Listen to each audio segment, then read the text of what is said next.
Welcome to K5 TV. Kosigi bus stand ఆవరణంలో పెద్ద ఎత్తున ఏఐఎస్ఎఫ్ నాయకుల ధర్నా.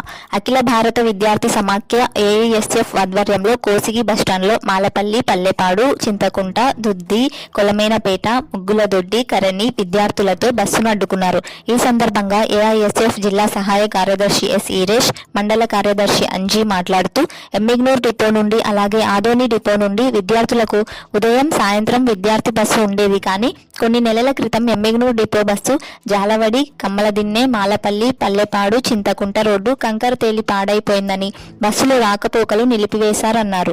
కొత్తగా రోడ్డు నిర్మాణం చేపట్టిన విద్యార్థులకు బస్సు రాకపోవడంతో మాలపల్లి, పల్లెపాడు, చింతకుంట గ్రామాల నుంచి అలాగే ఆదోని డిపో నుండి పెద్దతుంబలం, గవిగట్టు, బాపులదొడ్డి, పీకలబెట్ట వందల సంఖ్యలో ZPH boys high school, girls high school, ప్రభుత్వ జూనియర్ కళాశాల విద్యార్థులు వస్తున్నారు.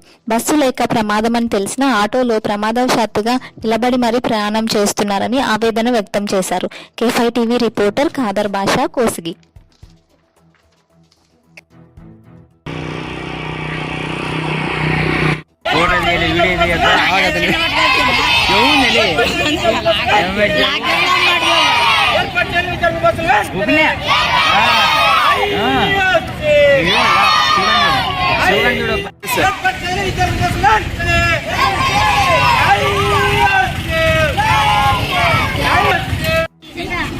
ఈరోజు అఖిల భారత విద్యార్థి సమైక్య ఏఐఎస్ఎఫ్ ఆధ్వర్యంలో స్థానిక బస్టాండ్లో ధర్నా చేయడం జరుగుతుంది. ఈ ధర్నా ముఖ్య ఉద్దేశం ఏంటంటే మరి విద్యార్థులకు అనేక అవస్థలు పడుతూ విద్యార్థులు ఉదయం, సాయంత్రం ఇళ్లకు వెళ్తున్నారు.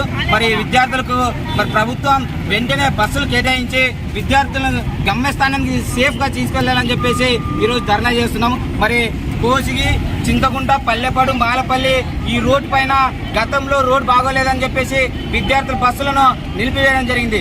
అలాగే కరిని, తిప్పలదొడ్డి, మరి దిద్ది, కొలమేనపేట ఈ రస్తులో మరి విద్యార్థులకు ఉదయం మాత్రమే బస్సు వస్తుంది, సాయంత్రం మాత్రం ఎలాంటి బస్సులు లేవు. మరి తల్లిదండ్రులు లేటుగా వెళ్తే విద్యార్థుల పైన అనేక ఆరోపణలు వస్తాయి. కాబట్టి ప్రభుత్వం వెంటనే స్పందించాలి.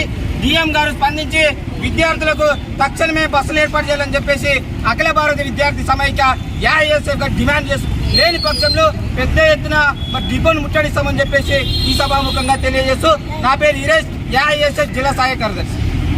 ఓకే.